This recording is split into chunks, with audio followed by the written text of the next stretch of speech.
నాలుకని మడత పెట్టుకొని చేయమని చెప్పారు కదా! చేస్తూ ఉండగా అది ఒక్కొక్కసారి నాలుక మామూలుగా అంటే జారినట్టు కిందికొచ్చేసినట్టు అనిపిస్తుంది. మళ్ళీ ఆహ్, రిటర్న్‌గా మళ్ళీ ఫోల్డ్ చేసి పెట్టుకోవాలి. నాలుక మళ్ళీ బయటకొచ్చినా మళ్ళీ లోపలికి మడత పెట్టుకొని ఉంచాలి. ఒకవేళ లాలాజలం వచ్చినా మింగివేయండి. ఇబ్బంది లేదు. శరీరానికి చాలా మంచిది. మామూలు లాలాజలం కంటే సాధన ఆ! చేసేటప్పుడు వచ్చే లాలాజలము అమృతంతో సమానం. కేచర ముద్రలో ఉన్నప్పుడు వచ్చే లాలాజలం అనేది శరీరానికి చాలా శ్రేష్టం.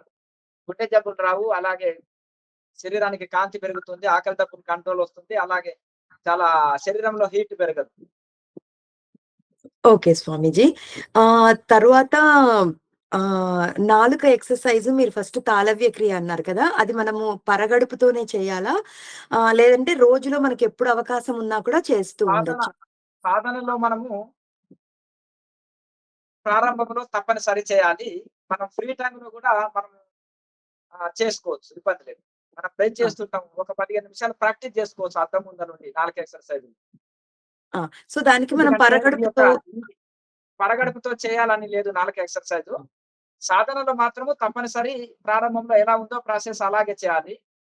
మనం ఆ! ఏదైనా బ్రేక్ చేసేటప్పుడు అప్పుడప్పుడు 4 ఎక్సర్‌సైజులు అప్పుడు అనుకూలంగా ఉంటుంది కాబట్టి, ఆ! నాలుకని సాగదీయడం అది ఆ టప్పుడు అనుకూలంగా ఉంటుంది కాబట్టి మనం అప్పుడు చేయొచ్చు ఉదయం బ్రష్ చేసుకునేటప్పుడు. తర్వాత ఆ! మనం ఫ్రీ టైమ్‌లో అవకాశం ఉన్నప్పుడు కూడా నాలుక ఎక్సర్‌సైజ్ చేయొచ్చు. చేయొచ్చు. ఆ! కాకపోతే ప్రాణాయామం ఒకటే మనము ఎంప్టీ స్టమక్ తోటి చేయాలి. భోంచేసిన తర్వాత 3 అవర్స్ గ్యాప్ ఉండాలి. ద్రవాహారం అయితే ఆ! 1 అవర్ గ్యాప్ అంతే. సరిపోతుంది. అలాగే స్వామి. తాళవ్య క్రియలో మీరు ఫస్ట్ శబ్దం చేయమని చెప్పారు కదా గురూజీ అంటే అది ఊరికే మామూలుగా నాలుక పైకి, కిందికి అనడం అంతేనా? అంటే మనం నాలుక ఇది చేసినప్పుడు సౌండ్ వస్తుంది మనం తాళవ క్రియలో. ఆ! అంతే. సో, ఇట్లా అంతే అంతే. ఇక మిగతా వాటిలో లేదు. ఇంకా ఆహా! మిగతావి మామూలుగా నాలుక సాగడానికి కొన్ని రకాల ఎక్సర్‌సైజ్‌లు మనం ఏదైతే చూయించినామో అవి ప్రాక్టీస్ చేసుకోండి. మనం ఛానెల్‌లో కూడా జీకేఎంసీ ఛానెల్‌ని సబ్‌స్క్రైబ్ చేసుకోండి. చేసుకుంటే అప్‌డేట్స్ వస్తుంటాయి. ప్రాక్టికల్ వీడియోని ముందు పెట్టుకొని కొత్త వాళ్ళు ఒక 15 డేస్ ఇలా ప్రాక్టీస్ చేస్తే ఆ! మనకు వంట పడుతుంది. పర్ఫెక్ట్ అవుతాము. తర్వాత నెక్స్ట్ మనం వీడియో లేకుండా కూడా ప్రాక్టీస్ చేసుకోవచ్చు. క్వెషన్స్, ఆన్సర్స్ వీడియోని ఫాలో అవుతుండండి. తర్వాత మనకు నేనేదైనా భగవద్గీత, పతంజలి సూత్రాలు, ఉపనిషత్తులు ఏవైనా చెప్పినయి ఉంటే కూడా అవి కూడా అవును. ఫాలో అవుతుండండి. చూస్తున్నాము. క్రియాయోగ ప్రశ్న జవాబులు, ఆధ్యాత్మిక ప్రశ్న జవాబులు కూడా ఫాలో అవుతుండండి. మనకు వచ్చే సందేహాలన్నీ తొలగుతాయి. ఇక మనం రోజు వీలైనంత సాధనని పెంచుకోవచ్చు. సెలవు దినాల్లో కాస్త ఎక్కువ సాధన చేసుకోవచ్చు. ఆహార నియమాలనేది యోగికి చాలా శ్రేష్టం. మనం తీసుకునే ఆహారమే ఔషధం. తీసుకునే ఆహారమే ఆరోగ్యాన్ని ఇస్తుంది గనక మితాహారం తీసుకోవాలి, శాకాహారం తీసుకోవాలి. భోజనం కూడా ఎలా చేయాలనేది చాలా వీడియోలుంటాయి భోజనం పైన నేను చెప్పినవి. అవి ఫాలో అవుతుండండి. ప్రతి భోజనంలో శరీరంలో హీట్ ఉన్నవాళ్ళు జీలకర్ర ఇవి ఇవేసుకోవాలి. మజ్జిగ తాగమన్నారు. మళ్ళీ శరీరంలో వాతం ఉండి ఎక్కువ స్థూలకాయం ఉండి శరీరంలో వాతం ఉన్న వాళ్ళు మనము వామ గాని అలా అవి వేసుకోవాలి. ప్రతి ఒక్కరు ప్రతి కూరల్లో జీలకర్ర, మనం అల్లము, కొత్తిమీర తగినంత ఏసుకోవాలి. వెల్లిపాయ, ఉల్లిపాయ మసాలా వస్తువు గనక శాస్త్రాలు నిషిద్ధం చెప్పినారు. హ్మ్. ఇది హ్మ్. భగవద్గీత లాంటి శాస్త్రాలు గాని, ఋషులందరూ కూడా ఉల్లిపాయ, వెల్లిపాయని మనము హ్మ్. అవాయిడ్ చేశారు. వద్దని హ్మ్. చెప్పారు. ఎందుకంటే వాటి పురుగులు బుద్ధి విశేషత. వెల్లిపాయ బదులు మనం కావలసినంత అల్లం వాడొచ్చు. అల్లం శరీరంలో వాతం తీసేస్తుంది. గ్యాస్ ట్రబుల్ మన బద్ధకం తీసేస్తుంది. కూరని టేస్ట్‌గా చేస్తుంది. అల్లం ఎక్కువేసినప్పుడు కారం తగ్గించాలి. ఎందుకంటే అల్లం కొంచెం కారంగా ఉంటుంది కాబట్టి, కారం తగ్గిస్తే సరిపోతుంది. ఎంత ఎక్కువేస్తే అంత చాలా ఆరోగ్యానికి చాలా మంచిది. అల్లం ఎంత ఎక్కువ వాడితే అంత మంచిది. ప్రతి కూరలో వాడొచ్చు. కనుక అలాగే. రాత్రిపూట టమాటో రసంతోటి తీసుకుంటే చాలా మంచిది ఆహారం. తిన్న తర్వాత ఒక గ్లాసు టమాటో రసం తాగినా ఉదయం పొట్ట క్లీన్ అయితుంది. ఎర్లీ‌గా లేస్తాము. పొట్ట క్లీన్ అయితుంది. రాత్రిపూట రసంతో ఒక గ్లాసు రసం తాగేశారనుకోండి, ఉప్పు కారాలు తక్కువేయాలి అందులో. చాలా శ్రేష్టం. టమాటో సూప్ లాగా ఉంటుంది. చాలా మంచిది. మజ్జిగ, పెరుగు మధ్యాహ్నం వరకే. రాత్రి తీసుకోకూడదు. హ్మ్. రాత్రి పాలు తీసుకోవచ్చు. ఉదయము, సాయంత్రము పాలు తీసుకోవచ్చు. మధ్యాహ్నం వరకే మజ్జిగ, పెరుగు. రాత్రి రసం తీసుకోవచ్చు. రసంతో తినొచ్చు. రసంతో మనము రసం తాగివేయొచ్చు.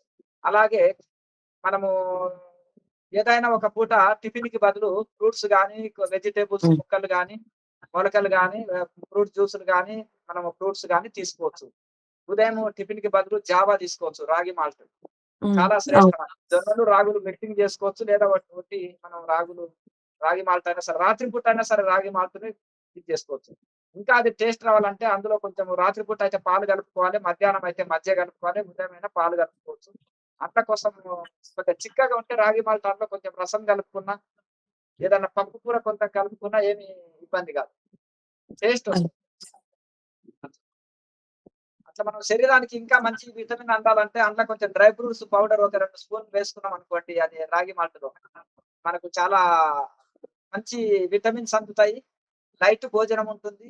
శరీరం కూడా చాలా తేలికపాటు ఉంటుంది. ఎక్కువ సాధన చేయడానికి అనుకూలం ఉంటుంది. సెలవు దినాల్లో రోజంతా సాధన చేయాలంటే ఇటువంటి రాగి మాల్ట్ లాంటిది అందులో డ్రై ఫ్రూట్స్ పౌడర్ 2 స్పూన్లు వేసుకొని తాగినామనుకో శరీరం ఎనర్జీగా ఉంటుంది. తేలిక ఉంటుంది. డైజెషన్ తొందరగా ఇది ఉంటుంది. రోజంతా సాధన చేసుకున్నకు సహకరిస్తుంది. ఫ్రూట్ జ్యూస్ గాని ఎక్కువ మరి తీపి కూడా వాడకూడదు మనకు. రకరకాలుగా మనం అనుకుంటాం కానీ ఫ్రూట్స్ మీద కూడా ఎక్కువ వాడొద్దు. దానిమ్మకాయ, జామకాయ ఇటువంటివి షుగర్‌ని కొట్టేస్తాయి కాబట్టి షుగర్ రాదు గనక ఇవి ఎక్కువ తీసుకోవాలి. మరి తీపి కూడా ఎక్కువ తీసుకోకూడదు. ఎక్కువ ఏది అలాగే. రుచి ఉంటుందో నాలుకకి అది శరీరముకి హాని చేస్తుంది. హాని నార్మల్ చేస్తుంది. టేస్ట్ ఏది ఉంటుందో అదే చాలా. ఎక్కువ తెల్లగున్నోళ్ళు ఎండకు, వానకు తట్టుకోలేరు చూడండి వాళ్ళ శరీరం. అవునా గదా! హ్మ్. అవును స్వామి.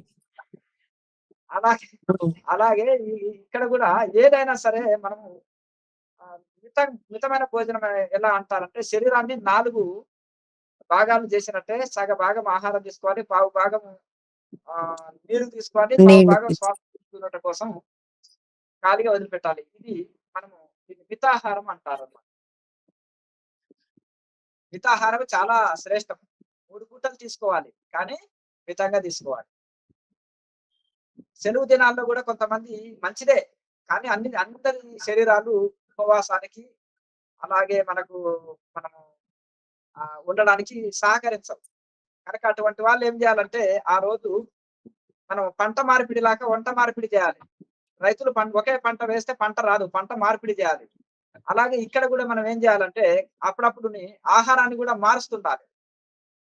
బ్రేక్ ది రొటీన్ అంటారు.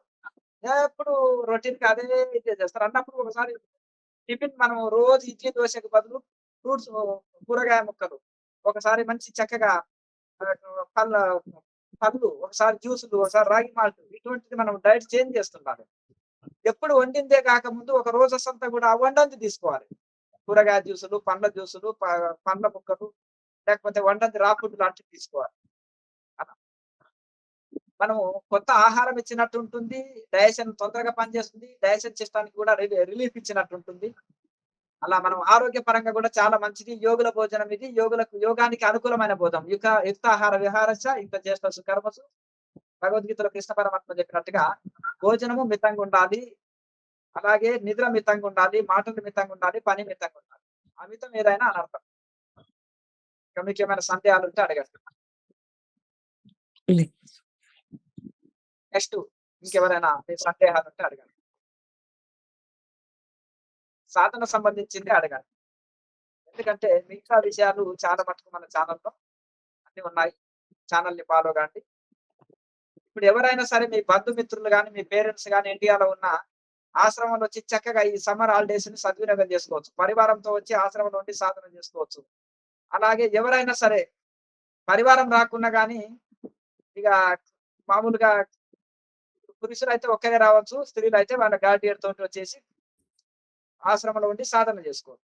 కనుక అన్ని వసతులు ఉచితంగా ఉంటాయి. ఇక్కడ ఉండడానికి భోజన వసతి అన్నీ ఉంటాయి కాబట్టి ఎవరైనా వచ్చేసి ఆశ్రమంలో జాయిన్ అయ్యి సాధన చేసుకోవచ్చు.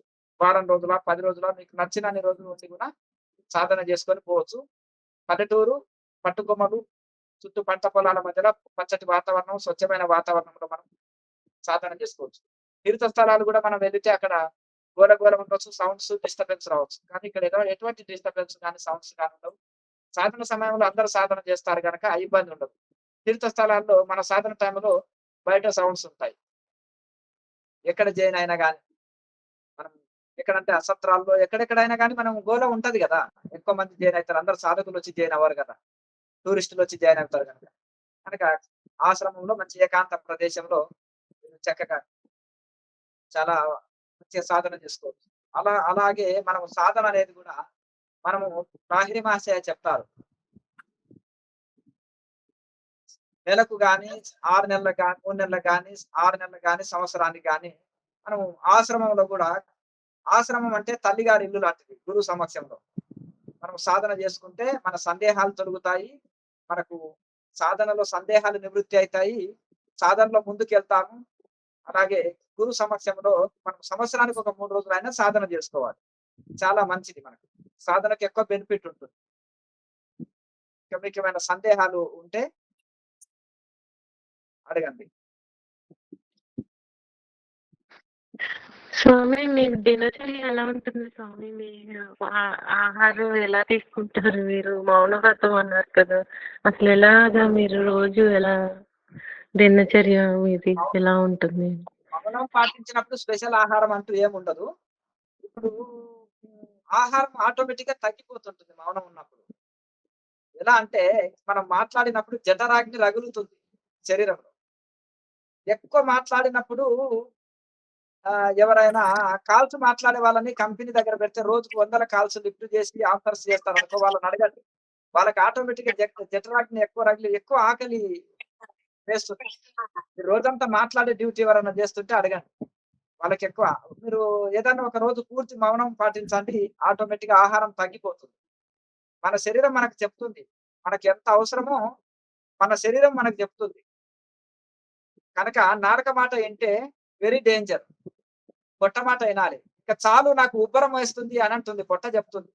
అప్పుడు వదిలేసేయాలి. నాలుక మాత్రం టేస్ట్‌గా ఉంది లాగించేయి ఫంక్షన్‌కొచ్చినాం మళ్ళీ దొరకదు. ఆ! అంటుందా? అనదా? చెప్పండి. ఈ నేతి మిఠాయిలున్నాయి.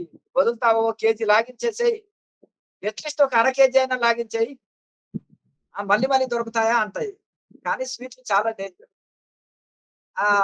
కనుక రకరకాల టేస్ట్ భోజనం ఏదైనా సరే ఎక్కువ తీసుకున్నప్పుడు ఫంక్షన్‌కెళ్ళినప్పుడు పొట్ట ఎందుకు పాడవుతుంది? అందరు డాల్టాలు వేస్తారు. ఎక్కువ డాల్టా వేస్తారు.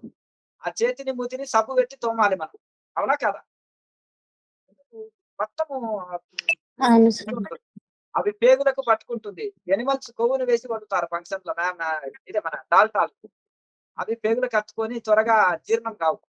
అందుకని ఎక్కువ మసాలాలు, ఎక్కువ ఇవి వాడతారు. ఫంక్షన్స్ అంటే మాక్సిమం నాన్ వెజ్ ఉంటుంది. ఇంకా అందులో ఇంకా ఈ మసాలాలు ఎక్కువేసి వండుతారు వెజిటబుల్స్‌లో గూడా. కనుక ఈ బిర్యానీలు, వెజిటబుల్స్‌లో గూడా మసాలాలు ఎక్కువేసి వండడం వలన శరీరానికి హానికరం. తప్పనిసరి ఫంక్షన్స్‌కు బంధుమిత్రులు వెళ్ళినప్పుడు పెరుగన్నా, మజ్జిగనన్నా వేసుకొని తినిరాండి. ఎందుకంటే వాళ్ళని బాధ పెట్టకుండా వైట్ రైస్‌లో కొంచెం మజ్జిగనైనా ఏదైనా వేసుకొని తినిరాండి. లేదంటే ఒక సాంబార్ లాంటిది ఏదన్నా చేస్తారు గదా! వెజిటబుల్స్‌లో. సింపుల్ సాంబార్‌లో అన్ని కూరగాయలు మిక్సింగ్ ఉంటది. డైజెషన్ బాగా ఉంటుంది. సింపుల్‌గా ఇంత సాంబార్‌తో, ఇంత మజ్జిగతో తినిరాండి. లేదంటే గట్టి పప్పు ఉంటే కొంచెం గట్టి పప్పు ఉంటది గదా! ఏదన్నా చేస్తే ఇంత పప్పు వేసుకొని ఆకుకూర పప్పు ఏదైనా ఉంటే కొంచెం తిని దాంతో పాటు కొంచెం మజ్జిగ వేసుకొని తినేసొచ్చిందనుకో ఈజీ డైజెషన్ ఈజీగా మనకు పొట్టకు కూడా చాలా మంచిది. ఆరోగ్యపరంగా గూడా. అట్లా సాధ్యమైనంత వరకు మనము మేము ఎక్కువ మేము ఇష్టపడేదేంటంటే ఈ మొలకలు గాని, ఈ వెజిటబుల్స్ గాని ఇవెక్కువ ఇష్టపడతాం. ఫ్రూట్స్ మీద గూడా ఎక్కువ ఆధారపడొద్దు. ఎక్కువ తీపివి వాడకూడదు ఫ్రూట్స్‌ని గూడా. ఎక్కువ తీపి ఉన్నయి వాడకూడదు. అరటిపండు ఓకే. తర్వాత జామకాయ, దానిమ్మకాయ ఇవి మంచిదే. అప్పుడప్పుడు బొప్పాయి కాయ వాడండి. డైజెషన్ సిస్టమ్ బాగా పనిచేస్తుంది. ఎవరికైనా జీర్ణశక్తి సరిగ్గా పనిచేయకపోతే ఓ 2 ముక్కలు తింటే మంచిది. అలాగే వాటర్ మిలన్ అనేది చాలా మంచిది. రాత్రిపూట ఎక్కువ ఆకలి వేసి ఆకలి తట్టుకోలేని వాళ్ళు ఒక వాటర్ మిలన్ తింటే మనకు పొట్ట నిండుగా ఉంటుంది. సరిపోయినట్టు ఉంటుంది. వాటర్ కంటెంట్ ఎక్కువుంటుంది గాబట్టి శరీరానికి చలువ, అలాగే మనకు ఈజీ డైజెషన్ సిస్టమ్ ఉంటుంది. అనుకూలంగా మనకు చాలా మంచిది శరీరానికి. అలా మనము తేలికపాటి భోజనము చాలా శ్రేష్టం. వండిన పదార్థమైనా తేలికపాటి భోజనం ఉండాలి. ఎందుకంటే మనం ఏమి హార్డ్ వర్క్ చేస్తలేం. లేబర్ వర్క్ చేసేవాళ్ళు హార్డ్ వర్క్ చేస్తారు కాబట్టి వాళ్ళు ఏది తిన్నా జీర్ణం చేసుకోగలుగుతారు. మనం ఆఫీసుల్లో కూర్చొని డ్యూటీ చేసేవాళ్ళు శరీరానికి హార్డ్ వర్క్ చేయలేని వాళ్ళకి శరీరంలో ఫ్యాట్ పెరిగిపోతుంది. తద్వారా గుండె జబ్బులొస్తాయి. రకరకాలుగా శరీరంలో ఫ్యాట్ పెరిగిపోయి రకరకాలుగా శరీరంలో రకరకాల సమస్యలొస్తాయి. స్థూలకాయం అవుతుంది. రకరకాలుగా వస్తాయి శరీరం. కనుక మనం బరువు పనులు చేయలేని వాళ్ళకి మనకు తేలికపాటి భోజనమే చాలా శ్రేష్టం. రోజువారీగా మనం కొన్ని ఎక్సర్‌సైజుల్ని గాని, కొంత వాకింగ్ గాని, మనం కొన్ని ఎక్సర్‌సైజులను కూడా చేసుకోవచ్చు. కొన్ని ఆసనాల్ని అభ్యాసం చేసుకోవచ్చు. చిన్న చిన్న ఆసనాలు, సింపుల్ ఆసనాలు కొద్దిసేపు చేయాలి. చేసినప్పుడు ఉదయం 6-7 వరకు సూర్యరశ్మిలో డి విటమిన్ ఎక్కువ ఉంటుంది. శరీరంలో వాయువాతాలు తీసేస్తాయి. ఎముకలకు బలాన్నిస్తుంది. శరీరానికి చాలా శ్రేష్టం గనక, ఆ లేత ఎండలో చక్కగా ఆసనాలు వేస్తే శరీరానికి చెమట వస్తుంది. మళ్ళీ స్నానం చేస్తే శరీరంలో మలినాలన్నీ ఎళ్ళిపోతాయి. కార్బన్స్ అన్ని. చాలా శ్రేష్టం. కొన్ని ఆసనాలు కూడా అవసరమే సాధనం. ముందు తర్వాత సూక్ష్మ వ్యాయామం చేసుకోవచ్చు.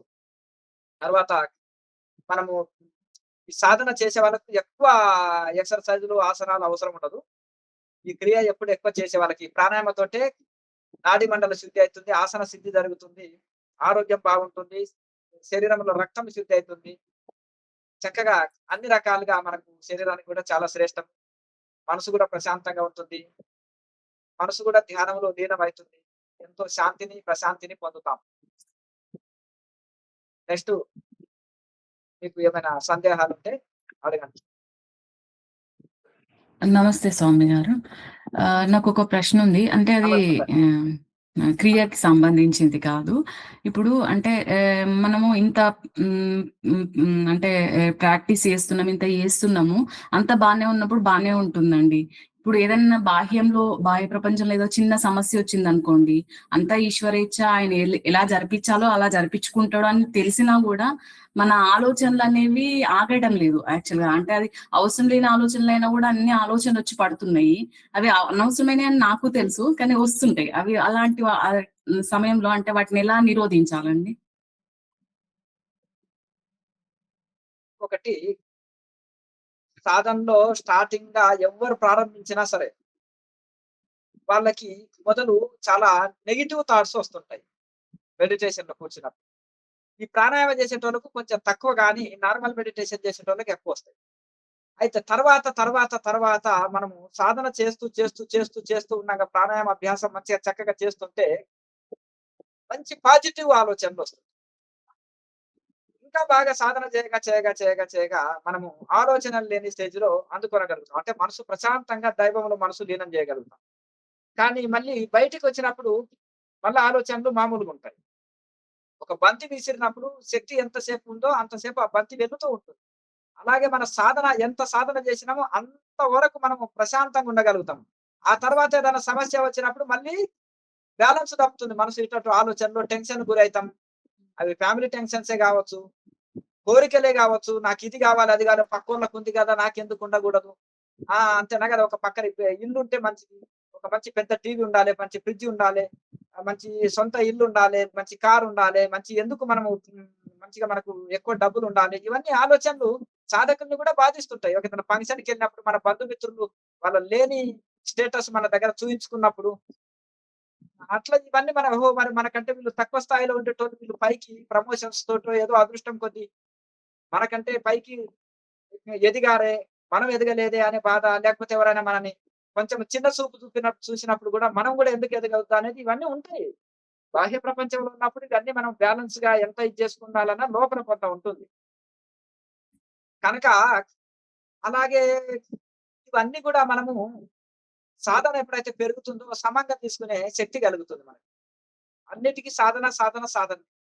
మనం జీవితంలో ఎదగాలంటే కూడా సాధన ఉపయోగపడుతుంది. మనసు కంట్రోల్ ఉండాలంటే కూడా సాధన ఉపయోగపడుతుంది. ప్రశాంతంగా ఉన్నదాంతో జీవించాలంటే కూడా సాధన మనకు ఉపయోగపడుతుంది. ఉన్నదానితో తృప్తి పడాలంటే కూడా మనకు సాధన ఎంతో ఉపయోగపడుతుంది. కనుక సాధనని పెంచుకోవాలి.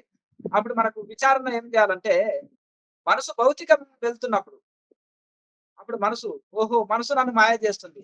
ఎన్నో జన్మలో నన్ను మాయ చేసింది. నేను ఈ మనసు మాట వినను. బుద్ధి మాట ఇంటా. బుద్ధి ఇది చేయకు అంటుంటి. అది చేసినప్పుడు దెబ్బ అయిపోతాం. మనసేమో చెయ్యి ఏం పర్వాలేదు. ఫంక్షన్‌కొచ్చినావు మంచిగుంది ఫుడ్ లాగించేయి అంటుంది. అలాగే ఏం పర్వాలేదు ఇది కావాలి అని అంటుంది. అది మనకు నష్టం చేసే వస్తూ ఉంటుంది. కానీ మనసు డామినేషన్ చేస్తుంది బుద్ధిని. కానీ బుద్ధి ద్వారా మనసుని డామినేషన్ చేయాలి. బుద్ధి ద్వారా మనసుని కంట్రోల్ చేయాలి. బుద్ధి అనేది జ్ఞానంతో కూడుకున్నది, వివేకంతో కూడుకున్నది, విచారంతో కూడుకున్నది, మనకు మంచి మేలు చేసేది.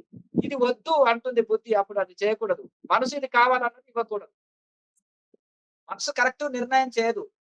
మనసు కోరినప్పుడు బుద్ధి వద్దంటుంది. ఇది నీకు మేలు కంటే కీడు ఎక్కువ చేస్తుంది అంటుంది. అప్పుడు బుద్ధి మాట వినాలి. కనుక ఇంద్రియాల కంటే యొక్క అంటే కర్మేంద్రియాల కంటే జ్ఞానేంద్రియాలు గొప్పవి, శ్రేష్టము. జ్ఞానేంద్రియాల కంటే మనసు గొప్పది. ఎందుకంటే మనసు ద్వారానే ఇంద్రియాలని కంట్రోల్ పెట్టొచ్చు. మనసు కంటే బుద్ధి గొప్పది. ఎందుకంటే బుద్ధి ద్వారానే మనసుని కంట్రోల్ చేయొచ్చు. వీటన్నిటికంటే ఆత్మ శ్రేష్టము, గొప్పది. ఎందుకంటే ఆత్మ ఆధ్వర్యంలోనే ఇవన్నీ నడుస్తున్నాయి. ఆత్మశక్తి ద్వారానే ఇవి నడుస్తున్నాయి. శరీరం నుంచి ఆత్మ వెళ్ళినాక ఇవన్నీ పనిచేయవు. కనుక ఆత్మ ద్వారానే ఆత్మశక్తి ద్వారానే ఇవన్నీ నడుస్తున్నాయి. మనసు, బుద్ధి, ఇంద్రియాలు. కనుక మనం ఏం చేయాలంటే విచారణ అన్నిటికీ సెల్ఫ్ ఎంక్వైరీ. ఇది ఎంతవరకు నాకు అవసరము? ఇది అవసరమా, అనవసరమా? ఇది ఎంతవరకు ఈ భోజనం నాకు ఆరోగ్యాన్ని ఇస్తుంది? నా మనసు కోరింది నాకు ఎంతవరకు శ్రేష్టము? ఇవన్నీ పొందిన వాళ్ళు ఎంతమంది ఉన్నారు? ఒక ఉద్యోగమే గాని, ఒక డబ్బే గాని, ఒక సంపదనే గాని, ఒక ప్రాపర్టీసే గాని, ఒక సౌకర్యాలే గాని, ఇవి పొందిన వాళ్ళు ఎంత హ్యాపీగా ఉన్నారు? ఇవి పొందితే నేను ఎంత హ్యాపీగా ఉంటాను? ఇవి ఇవి ఉంటే చాలు, నేను హ్యాపీగా ఉంటాను. చాలు, ఇంకా నాకు జీవితంలో ఏది అక్కర్లేదు, ఇది ఉంటే చాలు అనేది మనసు భ్రమ కలిగిస్తుంది. కానీ అవి ఉన్న వాళ్ళు ఎవరో హ్యాపీగా లేరని బాగా విచారణతోటి తెలుస్తుంది. కనుక అట్లా దానికంటే ఇంకా 10 ఎక్కువ ఉన్నోళ్ళు కూడా హ్యాపీగా ఎవరు లేరు. ఆనందం అనేది వస్తువుల్లో లేదు, వ్యక్తుల్లో లేదు. ఒక వ్యక్తులు ఉంటే ఆనందం ఉంటా అంటారు, మన భ్రమ అది. అవునా కదా? పెళ్లి చేసుకుంటేనే ఆనందం అంటారు. సింగిల్‌గా ఉన్నోళ్ళు ఆనందం లేరా? ఫ్యామిలీతో ఉంటే ఆనందం అనుకుంటారు, మీ భ్రమ. హిమాలయాల్లో ఏమి వస్త్రాలు కూడా లేవు ఋషులకి. వారు బ్రహ్మానందంలో ఉన్నారు. అన్నిటికంటే గ్రేట్ బ్రహ్మానందం అంటే ఫైనల్ గా. వాళ్ళకి భోజనం లేదు, ఇల్లు లేదు, వస్త్రాలు లేవు, ఏ సౌకర్యాలు లేవు, ఆహారం లేదు. అయినా అందరికంటే వాళ్ళే ఎందుకు హ్యాపీగా ఉన్నారు? మనసు నిశ్చలంగా ఉంది, కంట్రోల్లో ఉంది, మనసు దైవంలో లీనమై ఉంది. ఎవరు మనసుని దైవంలో లీనం చేస్తారో వాళ్ళే ప్రపంచంలో సుఖవంతులు అంటారు ఆదిశంకరాచార్యులు. శాస్త్రాలన్నీ చెప్తున్నాయి. శాస్త్రాల సారమే వారు చెప్పారు. వేదాంతం చెప్తుంది. ఎవరయ్యా సుఖవంతుడు ఈ ప్రపంచంలో? ఎవరు సుఖవంతులు? డబ్బున్న వల్ల, విద్య ఉన్న వల్ల, సుఖ సౌకర్యాలు పొందే వల్ల కాదు. ఇవన్నీ టెంపరరీ హ్యాపీనెస్. పర్మనెంట్ హ్యాపీనెస్ ఋషులు ఉంటారు. ఎవరైతే పరమాత్మలో ప్రశాంతంగా మనసు లీనం చేస్తారో వాళ్ళే ప్రపంచంలో అందరికంటే గొప్ప సుఖవంతులు. అన్లిమిటెడ్ అన్లిమిట్ హ్యాపీలో ఉంటారు వాళ్ళు. మన అందరి హ్యాపీలకు లిమిట్ ఉంటుంది, మరి అన్లిమిట్ వాళ్ళ హ్యాపీకి. అంటే మరి మేము కూడా హ్యాపీనెస్ పొందాలంటే అన్ని వదలాలన్నా? ఏది వదలనక్కర్లేదు. భగవద్గీతలో కృష్ణ పరమాత్మ చెప్తున్నారు. గృహస్థాశ్రమంలో బాధ్యతలతో ఉన్న వాళ్ళు బాధ్యతల్ని విస్మరించకూడదు. వారు ఏం చేయాలంటే అంతరంగిక త్యాగం చేయాలి. సాధు సన్యాసులు, ఋషులు బహిర్త్యాగం చేస్తారంటే అన్ని వదిలిపెడతారు బయట. మనసులో కూడా అన్ని వదిలిపెడతారు. అంతర్త్యాగం, బహిర్త్యాగం. బయట వదిలిపెట్టడం బహిర్త్యాగము, మనసులో వదిలిపెట్టడం మానసిక త్యాగం. అంతర్త్యాగం, బహిర్త్యాగం 2 చేయగలుగుతారు. కానీ ఒక మఠాధిపతి, పీఠాధిపతి ఉన్నాడు. వారు ఏం చేస్తారు? ఈ మానసిక త్యాగం మీలాకనే. వాళ్ళు కూడా మీలాక వ్యవహారం నడుపుతున్నాం. ఇప్పుడు మేము ఉన్నాం, ఆశ్రమాన్ని ఇవన్నీ నడపడం, ఈ వ్యవహారాలు చూసుకోవడం. మరి మీరు ఏంటంటే మీ ఇల్లు నడుపుతున్నారు, మేము ఆశ్రమాన్ని నడుపుతున్నాం. మీ పరిస్థితి మా పరిస్థితి ఒకటే. కానీ ఆలోచన విధానంలో ఇది లేకపోతే నాకు నడవదు, ఇది నాది అనే ఆశతో చేస్తారు. ఇది ఈశ్వరుడిది, ఇది గురువుది, ఇది నాకు ఇచ్చిన అవకాశం, ఈ అవకాశాన్ని సేవ రూపంలో నేను చేయాలి, ఇది నా బాధ్యత, నా కర్తవ్యం అని. మీ కుటుంబం నడపడం మీ కర్తవ్యం, మీ బాధ్యతగా స్వీకరిస్తారు. ఈ మఠం నడపడం మా కర్తవ్యం, మా బాధ్యత. ఇది నాది కాదు, ఇది గురు సేవ, ఈశ్వరుడి సేవగా భావించి మేము చేస్తాం. అది లాభం కానీ, నష్టం కానీ, సుఖం కానీ, దుఃఖం కానీ దాంతో లభించినా మాకు ఏ సంబంధం లేదు, ఈశ్వరుడికి అర్పించుకుంటాం. కనుక మేము ప్రశాంతంగా ఉండగలుగుతాం. ఎటువంటి దాంట్లో కూడా ఒత్తిడికి లోను కాము. అలాగే మీరేం ఒత్తిడికి ఎందుకు లోన్ చేస్తారు? ఇది నాది అని చేస్తారు కాబట్టి ఒత్తిడికి లోన్ అవుతారు. అంటే మిగతా కామన్ మ్యాన్ అందరూ సమాజంలో ఉండేవాళ్ళు. అయితే ఇంకొకటి, మేము బయటికి అన్ని వదిలిపెట్టి పోలేము. కానీ అదని నాది అనుకోము. ఇది ఈశ్వరుడిది, గురువుది, మేము దాసులము, దీని కాపలా ఉన్నాము అనుకుంటాం. మేము ప్రశాంతంగా ఉండగలుగుతాం. ఇది నాది అనుకుంటారు కాబట్టి నష్టం వచ్చినా మీరు కుంగిపోతారు, లాభం వచ్చినా పొంగిపోతారు. బ్యాలెన్స్ చేసుకోలేరు. ఎక్కువ ఉంటే బయట చూయించుకుంటారు అని. చూయించినప్పుడు ఏం చేసేస్తారు, ఎదుటి వాళ్ళని డామినేషన్ చేస్తారు. నాకు ఇంత ఉంది చూడండి, ఆఫ్టర్ ఆల్ నీవెంత అని. అవునా కదా? మీ ఆస్తి ఎంత, మీ చదువు ఎంత, మీకున్నదెంత, నాకు ఇంత ఉంది అని ఆటోమేటిక్‌గా ఇగో వచ్చేస్తుంది. అంటే సాధారణ మనిషికి సాధన చేసేటోళ్ళకి కొద్దిగా తగ్గుతుంటాయి గానీ, ఒక కామన్ మ్యాన్‌కి, సాధారణమైన ప్రజల్ని దృష్టిలో పెట్టుకొని నేను మాట్లాడుతున్నా. అలాగే ఇక కొందరు ఆధ్యాత్మికంగా ఉన్నోళ్ళు ఎన్నున్నా వాళ్ళు లేనట్టుగానే ఉంటారు. ప్రశాంతంగా ఉంటారు. అందరికంటే మేము తక్కువ అనే ఉద్దేశ్యంతో ఉంటారు. ఎవరిని ఇబ్బంది పెట్టకుండా నడుచుకుంటారు. అందరూ నాతో సమానులే, మమాత్మ సర్వభూతాత్మ అనుకుంటారు. కనుక అప్పుడు ఏ సమస్య ఉండదు. కనుక అలాగే మనము మీరు గృహస్థాశ్రమంలో ఉన్నప్పుడు ఇవి బ్యాలెన్స్ చేయాలంటే చిన్న చిట్కా అంతే. బహిర్త్యాగం చేయలేరు. ఇప్పుడు మా గురువులు, ఈశ్వరుడు మాకు ప్రేరణ కలిగించి ఒక బాధ్యత ఇచ్చాడు కాబట్టి మేము అన్ని వదిలిపెట్టి పోలేము. కానీ అది ఈశ్వరుడిది అని ఈశ్వరుడి దాసులుగా, సేవకులుగా మేము సర్వీస్ అందియడం, సమాజ సేవ చేయడం మా బాధ్యత. అయితే మీరు కూడా ఏం చేయాలంటే అన్ని బాధ్యతలు విస్మరించడానికి లేదు. ఉద్యోగం చేయాలి, కుటుంబాన్ని చూసుకోవాలి, బాధ్యతలు చూసుకోవాలి. ఇటు సాధనని కూడా బ్యాలెన్స్ చేయాలి. 2 కళ్ళు. ఒక సంసారము, ఒకటి బాధ్యత. అది మన సాధన. సాధన, బాధ్యతలు. కర్మయోగము, ధ్యాన యోగము రెండిటిని బ్యాలెన్స్ చేస్తూ పోతుండాలి. 2 కళ్ళు, 2 కాళ్ళు, 2 చేతులు. అయితే అలాగే ఇక్కడ మీరు ఇదంతా ఈశ్వరుడిది, ఇది భగవంతుడిది. ఈ సంసారము, ఈ బాధ్యతలు నాది కాదు ఇవి. నా వంతుకొచ్చింది, నా బాధ్యతలు నెరవేరుస్తున్నాను. ఇది లాభం గాని నేనైతే చిత్తశుద్ధితో పనులు చేస్తాను.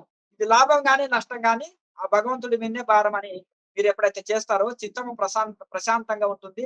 ప్రసన్నంగా అన్ని పనులు చేయగలుగుతారు. ఒత్తిడికి లోను గారు. ఏదున్నా ఈశ్వరుడే చూసుకుంటాడు. అట్లని సోమరితనం కూడదు. శక్తి వంచన లేకుండా 99% మనము శక్తి వంచన లేకుండా ఇది నా కర్తవ్యము, నా బాధ్యత అని చేయాలి. కర్మయోగాన్ని, మన బాధ్యతల్ని. ఫలితం ఈశ్వరుడికి అర్పించాలి. అది ఫలితం ఏమన్నారని మనది కాదు. పిల్లల్ని కనగలం. వాళ్ళ అదృష్టాన్ని కనలేము. చెప్పినట్టు వినరు. రకరకాలుగా సమస్యలుంటాయి పిల్లలతోటి కూడా. అంతేనా కదా? ఆస్తుల్ని కూడగట్టగలం. కానీ అవి పూర్తి స్థాయి సంతోషాన్ని ఇస్తాయని మనం అంచనా వేయలేం. అవి కొంతమంది వాళ్ళ ఆస్తులు కూడా వాళ్ళకి దుఃఖాన్ని కలిగించేటివి కూడా ఉంటాయి. అంతేనా కదా? బంధుమిత్రులతోటి, ఫ్రెండ్స్ ద్వారా, కుటుంబం ద్వారా, వారసుల ద్వారా కూడా ఇబ్బంది కలిగిస్తాయి ఆ సంపదలే. అవునా కదా? అంతేనా కదా? దొంగల ద్వారా కూడా ఇబ్బంది కలిగిస్తుంటాయి ఆస్తులు. అవునా కదా? కబ్జాలు పెట్టరా చెప్పండి ఆస్తుల్ని వేరే వాళ్ళు. ఇబ్బంది కలిగించరా చెప్పండి. బంధువులు, ఫ్రెండ్స్, సొంత వారసులు కూడా ఇబ్బంది పెడుతుంటారు ఆస్తుల దగ్గర. అవునా కదా? మరి వాళ్ళకి దుఃఖాన్ని కలిగిస్తాయి. సంపాదించే ఒక కష్టం ఉంటే దాన్ని కాపాడుకోవడం ఒక కష్టం. అది అందరికి పంచివ్వడం కూడా అదొక పెద్ద కష్టంగా ఉంటుంది. ఇవన్నీ అవి కూడా మనకు దుఃఖాన్ని కలిగిస్తాయి. ఈ ప్రపంచంలో అన్ని దుఃఖాన్ని కలిగించేటివే. పరమాత్మ ధ్యానం ఒకటే సుఖాన్ని కలిగించేది. సంపాదించేటప్పుడు దుఃఖమే. దాన్ని కాపాడుటంలో దుఃఖమే. దాన్ని పంచివ్వడంలో దుఃఖమే. దాన్ని నా వారసులు సద్వినియోగం చేస్తారా? ఇంత కష్టపడితే జీవితాంతం నేను ఇంత సంపాదించినాను. సద్వినియోగం చేస్తారా చేయరనేది అది కూడా దుఃఖమే. ఆ! అందం ఉందనుకో ముసలితనంలో ఇది అందం పోతదని దుఃఖం, బాధ. విద్య ఉందేమో మర్చిపోతానేమో. నాకంటే గొప్ప వాళ్ళొచ్చి నన్ను ఓడిస్తారేమో విద్యలో. ఏ విద్యనన్నా ఉండనది. ధనం ఉంటే దొంగల బాధ. కబ్జాలు పెడతారు కదా ఇప్పుడు. అలాగే రకరకాలుగా అన్ని బాధనిచ్చేటివే. అలాగే రూపమున్నా భయమే. సంపద ఉన్నా భయమే. విద్య ఉన్నా భయమే మర్చిపోతాను అని. నాకంటే గొప్పవాళ్ళు నన్ను ఓడిస్తారేమో విద్యలో గూడా. అన్ని భయంతో కూడుకున్నవే. భయం ఒకటే నిర్భయాన్ని, ఒక వైరాగ్యం ఒకటే నిర్భయాన్ని ఇస్తుంది. వైరాగ్యం అంటే ఏంటిది? నాకేదొద్దు అన్ని వదులుతా అని కాదు. అన్నిట్లలో ఉంటాడు. ఏది నాది కాదు ఈశ్వరుడిది. నాకే సంబంధం లేదు. లాభ నష్టాలు నాకు సంబంధం లేదు. నా కర్తవ్యం నేను కరెక్ట్‌గా నిర్వర్తిస్తాను. అంతా ఈశ్వరుడిదే. ఇదే నిజమైన వైరాగ్యం. ఈశ్వరుడికి మనల్ని మనం సంపూర్ణ సమర్పణ చేసుకొని శరణాగతితో ఉండడమే నిజమైన భక్తి. తిలక ధారణనో, మాలలు వేయడమో, పూజలు, నోములు, వ్రతాలు కాదు భక్తి అంటే. గంగలో మునగడం కాదు భక్తి అంటే. పారాయణాలు కాదు భక్తి అంటే. ఈశ్వరుడికి సర్వం సమర్పించుకోవడమే నిజమైన భక్తి. అలాగే ఇదంతా ఈశ్వరుడిదే, నాదేం లేదు దాసుని. లాభ నష్టాలు నాకు సంబంధం లేదు.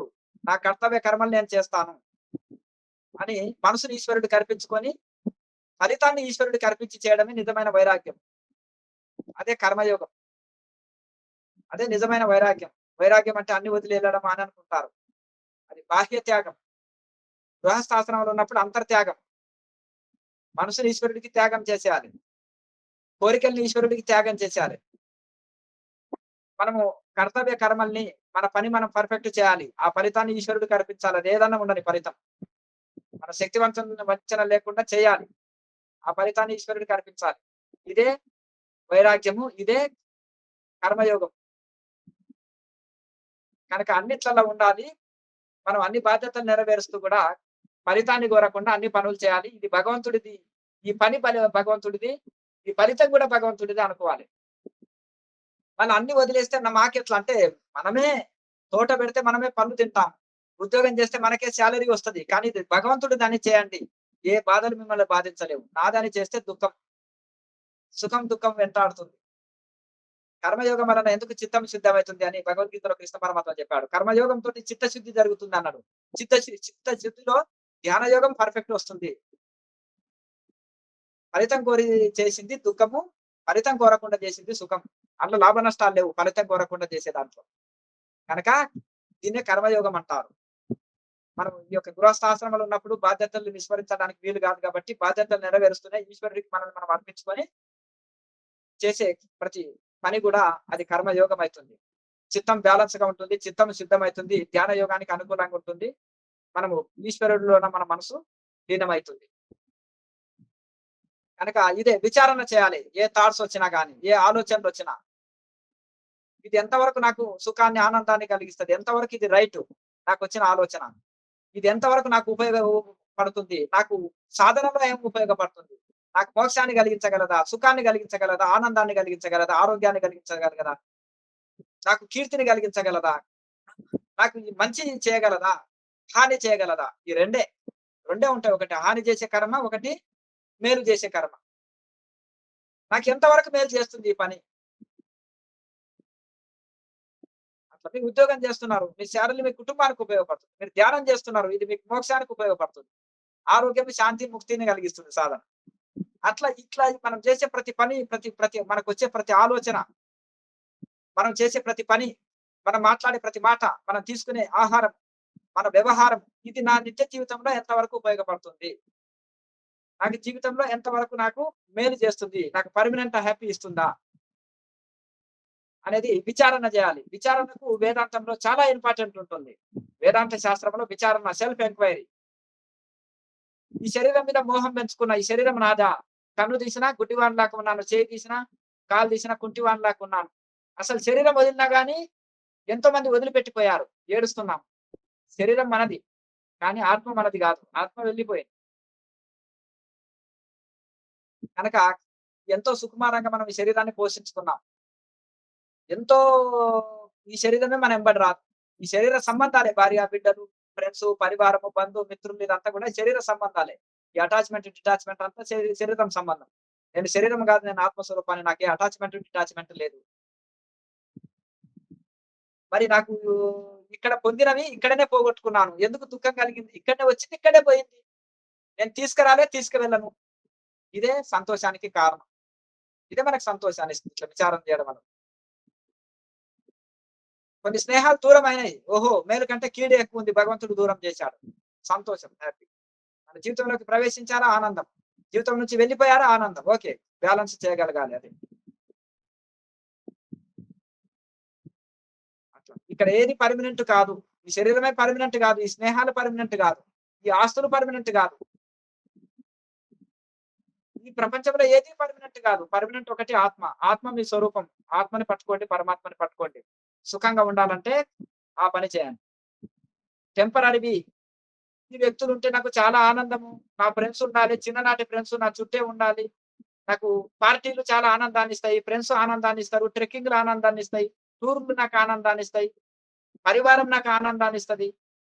డబ్బులు ఆనందాన్నిస్తాయి. సంపదలు ఆనందాన్నిస్తాయి. ఇవి కాదు. ఈ పర్మనెంట్ ఆనందాన్ని ఇవ్వవు. కొన్ని మనకి కోరి తెచ్చుకున్నయి దుఃఖాన్నే ఇస్తాయి. నచ్చి తిన్న భోజనం మనకు హానే ఇస్తుంది కొన్ని. హాని చేసే భోజనం తింటే, విచారం లేకుండా తింటే. నచ్చి చేసే స్నేహాలు కూడా ఎంతో హానే ఇస్తాయి మనకి. అంత స్వార్థపరులే అయింది ఈ కాలంలో.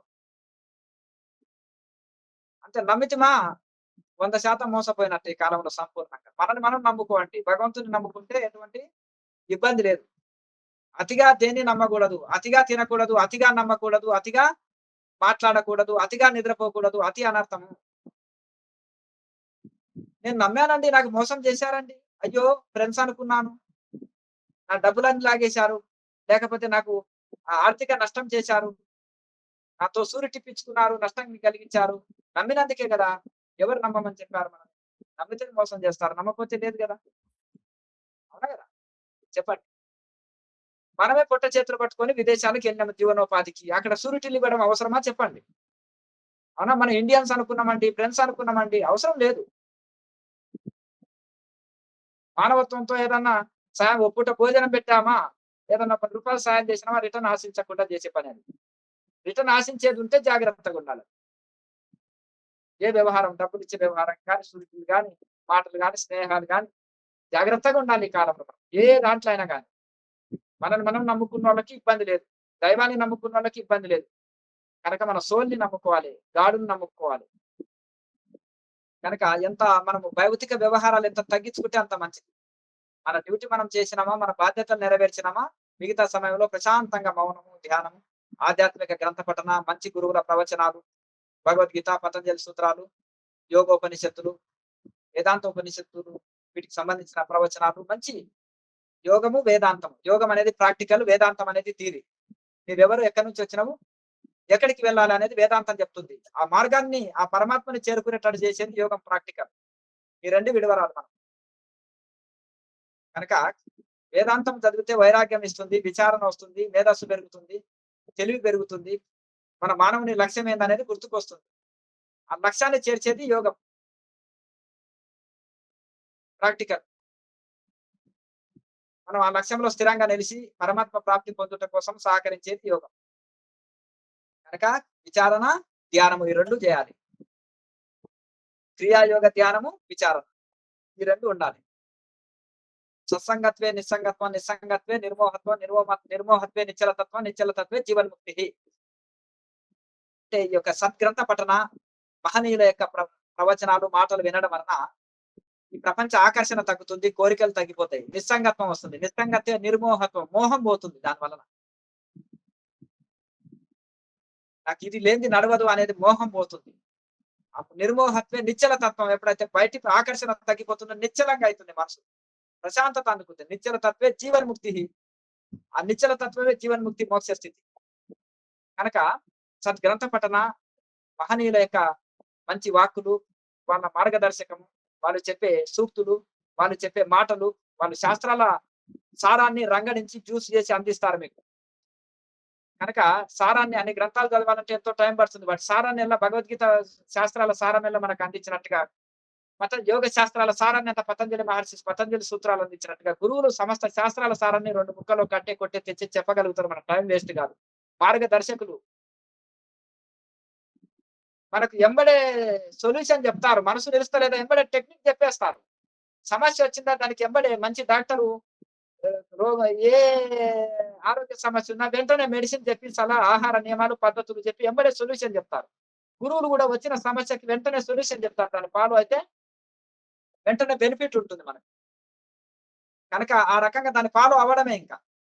అట్లా కనుక మనము మళ్ళీ కూడా మీరందరూ బాగుండాలి, ఆరోగ్యంగా ఉండాలి, మనశ్శాంతిగా ఉండాలి, గొప్ప స్థితికెళ్ళాలి, ఆధ్యాత్మికంగా ఎదగాలి, భౌతికంగా ఎదగాలి, మంచి స్థితిలో ఉండాలి. క్రియాయోగులంతా మీరంతా నా బిడ్డలు మంచి స్థితిలో ఉండాలని నేను మనస్ఫూర్తిగా మీ సాధనని అభినందిస్తాను, ఆశీర్వదిస్తాను. మీ కుటుంబపు పిల్ల పాపలతో అందరూ బాగుండాలని నేను కోరుకుంటాను. కనుక మీరు ఎప్పుడైనా వచ్చి ఆశ్రమంలో, మీ సొంత ఇల్లు లాంటిది, ఆశ్రమంలో ఉండి మీరు సాధన చేసుకోవచ్చు. ఇదంతా నా లక్ష్యం అంతా కూడా G50 ప్రోగ్రామ్స్ ద్వారా గ్రామ స్థాయి నుంచి మండల స్థాయి, రాష్ట్ర స్థాయి, దేశ స్థాయి, ప్రపంచ స్థాయి వరకు నేను కన్వీనర్లని, కమిటీలు వేస్తాను. ఈ అంతా కూడా సర్వీస్ ప్రపంచం అంతా అందియడానికి నేను ముందుకొస్తున్నాను. కనుక నా శరీరంలో ఉండే ప్రతి రక్తం బొట్టు, ప్రతి ఒక్క నా శరీరంలో ఉండే ప్రతి ఒక్క నా కంఠంలో ప్రాణం ఉన్నంత వరకు కూడా సమాజ సేవకు నేను ఒక వివేకానంద స్వామిని ఆదర్శం తీసుకొని, పరమహంస యోగానందని, స్వామి దయానంద సరస్వతిని, లాహిరి మహర్షి అనే ఇటువంటి మహనీయులని, బాబాజీ మహారాజుని, ఇటువంటి మహనీయులని ఆదర్శం తీసుకొని నేను సర్వీస్ చేయడానికే నేను నేను నేను చూస్తాను. అలాగే నా లక్ష్యానికి మీరు ఏదైనా సహకరించాలంటే వాలంటరీ సర్వీస్ అందించండి. అదే నేను మిమ్మల్ని కోరుకునేది. ప్రపంచమంతా నేను అందరికి ఉపయోగపడాలనుకున్నాను. మన సంస్థ కూడా ప్రపంచ మానవాళికి అందరికీ కూడా సేవ చేయాలని నేను మనస్ఫూర్తిగా కోరుకుంటున్నాను. అదే సంకల్పంతో నేను స్టార్టింగ్‌లోనే ఆ సంకల్పం చేసుకొని నా జీవితాన్ని నేను ఆహ్, సంపూర్ణంగా 10వ ఏటనే నేను ఆధ్యాత్మికం ప్రారంభించినాను. 5వ ఏట నుంచి ధ్యానం ఉన్నప్పటికి కూడా నాకు అవగాహన కలిగింది. 10వ ఏటనే నేను సత్సంకల్పం తీసుకున్నాను. హిమాలయాల గురువులను కలిసి కూడా అక్కడ సత్సంకల్పం తీసుకున్నాను. తపస్సులో సత్సంకల్పం తీసుకున్నాను. కనుక మన సంస్థ నిత్యాన్నదానము ఇక్కడ జరుగుతుంటుంది. ఎవరైనా వచ్చినా వాళ్ళకి భోజనం ఉంటుంది. ఇదొకటే కాకుండా జిల్లా స్థాయిలో కూడా అక్కడక్కడ మనవి ఏర్పాట్లయితాయి. నిత్యాన్నదానము ఇది మన కన్వీనర్‌ల ఆధ్వర్యంలో నిత్యాన్నదానము జరుగుతూ ఉంటుంది. అలాగే, అలాగే మన సంస్థ ఆశ్రమంలో ఎవరైనా వచ్చి ధ్యానం చేసుకోవచ్చు. బయట క్యాంపులు నిర్వహించినా ఎవరైనా వాళ్ళకి మధ్యాహ్న భోజనం పెట్టి వాళ్ళకు క్యాంపుల్లో కూడా G50 ప్రోగ్రామ్స్‌ని కూడా మనం వాళ్ళకి అందిస్తున్నాము. అలాగే మనము ఎవరైనా వచ్చేసి మీ బంధుమిత్రుల్ని జాయిన్ చేయండి ఎన్ఆర్ఐ క్లాసులో. కాకపోతే ఇండియన్స్ మాత్రము వా యొక్క వాళ్ళొచ్చేసి మన ఆఫ్‌లైన్ క్లాసే చేయాలి. మనం ఎక్కడెక్కడ అంతటా క్లాసులు జరుపుతున్నాం. ఆశ్రమంలో గోవిందపల్లి ఆశ్రమంలో జరుపుతున్నాం క్లాసులు. బయట జరుపుతున్నాం. అక్కడ వచ్చి చేయాలి. ఒక ఎన్ఆర్ఐస్ కోసం మనం ఈ యొక్క ఆన్‌లైన్ క్లాస్ ఏర్పాటు చేయడం జరిగింది కాబట్టి ఎన్ఆర్ఐస్ విదేశాల్లో ఉండేటోళ్ళు ఎవరైనా విదేశాల్లో ఉండేటోళ్ళు మీ బంధుమిత్రులని, ఫ్రెండ్స్‌ని ఎవరినైనా కానీ దీని మీద అవగాహన కలిగియండి. ఛానెల్ సబ్‌స్క్రైబ్ చేసుకోవడానికి వాళ్ళకి సహకరించండి. నిజంగా వాళ్ళకి ఏదైనా మేలు చేసినామంటే ఒక రూ. 10 ఇచ్చినా మర్చిపోతారు. ఇంకేదైనా భోజనం పెట్టినా మర్చిపోతారు కానీ జ్ఞానము జీవితాంతం వెంట ఉండి నడిపిస్తుంది మనిషిని. అన్నం పెట్టినా మళ్ళీ అవసరమే సాయంత్రానికి. వస్త్రాలిచ్చినా 6 నెలల్లో చిరిగిపోతాయి. జ్ఞానము జీవితాంతం మనిషిని సన్మార్గంలో నడిపిస్తుంది. చాలా మంది తెలియక డ్రగ్స్‌కు, వైన్‌కి, స్మోకింగ్‌కి బానిసలైపోతున్నారు. టెన్షన్స్‌కి లోనైతున్నారు. ఆహార నియమం పాటించక మధుమాంసాలకి దాసులైపోయి ఆరోగ్యం చెడగొట్టుకుంటున్నారు. మనశ్శాంతి లేక డిప్రెషన్ తోటి కుటుంబాలకు దూరంగా జీవిస్తూ అల్లకల్లోలంగా కుటుంబాల్లో సత్సంబంధాలు లేకుండా దుఃఖిస్తున్నారు. వాళ్ళందరూ కూడా ఆధ్యాత్మిక మార్గం ద్వారానే ఆరోగ్యాన్ని కాపాడుకుంటారు. మనశ్శాంతిని కాపాడుకుంటారు. ముక్తి పొందగలుగుతారు. దానికి రెండే ఒకటి విచారణ, ఒకటి ధ్యానం. కనుక ఇవన్నీ సాధన మార్గంలో వస్తే అందరూ కూడా వాళ్ళ జీవితాల్ని మార్చుకుంటారు గనక నిజంగా మనము బంధుమిత్రులకి, స్నేహితులకి ఎవరికైనా సహాయం చేయాలనుకుంటే వాళ్ళని ఆధ్యాత్మిక మార్గంలో, క్రియాయోగంలోకి తీసుకొని రావడమే. కనుక ఎలా అంటే వాళ్ళు మెల్లిమెల్లిగా అవగాహన కలిగించాలి వాళ్ళకి. ఆసక్తి ఉన్నోళ్ళకే చెప్పండి. మీరు చెప్పి చూడండి. ఆసక్తి ఉన్నోళ్ళు తెలుస్తుంది వాళ్ళకి. ఈ మార్గంలో డిప్రెషన్‌లో ఉన్నప్పుడు, బాధల్లో ఉన్నప్పుడు మీ మాట వింటారు గనక, ఈ మార్గంలోకొస్తే మేము గూడా దీని వలన ఈ బెనిఫిట్ పొందినామని మీరు చెప్పగలగాలి. ఆరోగ్యము కలిగింది నాకు. నాకు మనశ్శాంతి కలిగింది. నాకు ఎంతో మేలు జరిగింది ఇది. మీరు కూడా బాధల్లో ఉన్నారు. ఈ వైపు రండి అని వాళ్ళని చెప్పగలగాలి మనం. కనుక అలాగే మన G50 ప్రోగ్రామ్స్‌లో కూడా కోటి సంతకాల సేకరణ, బ్రహ్మజ్ఞాన భారత్ సర్టిఫికెట్‌లు అందజేయడం ఇవన్నీ ఎందుకంటే, ప్రభుత్వాల ముందు ఈ యొక్క నివేదిక ఉంచి పిల్లలకి క్రియాయోగం అనేది ఒక సబ్జెక్ట్ పెడితే చిన్నప్పటి సందే స్పిరిచువల్ టీచర్ ఉంటాడు. వాళ్ళు నాస్తికులుగా మారరు. ఆధ్యాత్మికంలో అన్ని సందేహాలు తీరుస్తారు. వాళ్ళని యోగా ధ్యానం చేయిస్తారు కాబట్టి మెమరీ పవర్ పెరుగుతుంది. స్ట్రెస్‌ని తట్టుకోగలుగుతారు. అన్ని రకాల ఆధ్యాత్మికంగా ఎదగగలుగుతారు కనుక ఇదొక సబ్జెక్ట్ ఉండాలని మేము ఆశయంతో పనిచేస్తున్నాము. అలాగే మనం yoga world day, world yoga day, world meditation day ప్రపంచంలో 150 దేశాలు ఒప్పుకున్నాయి. ఎందుకంటే అన్ని మతాల వారు, అన్ని సాంప్రదాయ వాళ్ళు కూడా ఇది ఒప్పుకున్నారు. కనుక ఇవి మనం భగవంతుడితో అనుసంధానం చేసేది, మనకు ఆరోగ్యం, శాంతి, మోక్షం ఇచ్చేది క్రియాయోగాన్ని శరణు విడాలి. యోగం శరణం గచ్చామి, ధ్యానం శరణం గచ్చామి.